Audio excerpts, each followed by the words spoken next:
السلام علیکم میرے پیارے ناظرین، میں ہوں حافظ حکیم شبیر احمد۔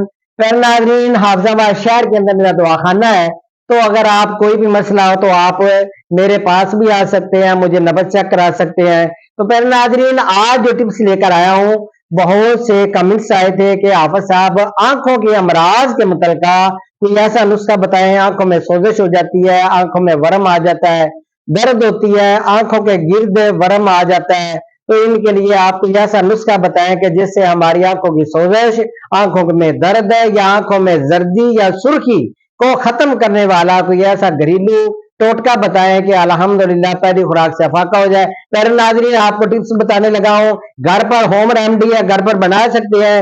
آپ نے کرنا کیا ہے کہ یہ افیون لینی ہے، خالص افیون، یہ 4 ماشا کلمی شورا 1 تولہ ارک گلاب خالص، ہم تو خود تیار کرتے ہیں ارک گلاب، 1 بوتل آپ نے لینی ہے۔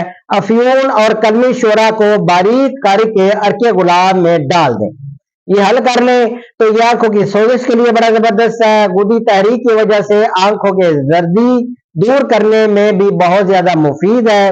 آنکھوں کی خشکی کی صورت میں آپ نے ایک قطرہ صبح اور شام کو یہ آنکھوں میں ڈالنا ہے۔ یہ دوا ایسے مریض جن میں آنکھ کی درد اور کان کی درد بھی یکساں ہو تو کان کی درد کے لیے بھی 1 قطرہ ڈال سکتے ہیں، فوری آرام آئے گا۔ پہلے قطرے سے ہی آنکھوں کی اور کان کی سوزش میں آرام آئے گا، آپ دعائیں دیں گے۔ میرا نمبر نوٹ فرما لیں، 0343 416 7476۔ اللہ حافظ میرے پیارے ناظرین۔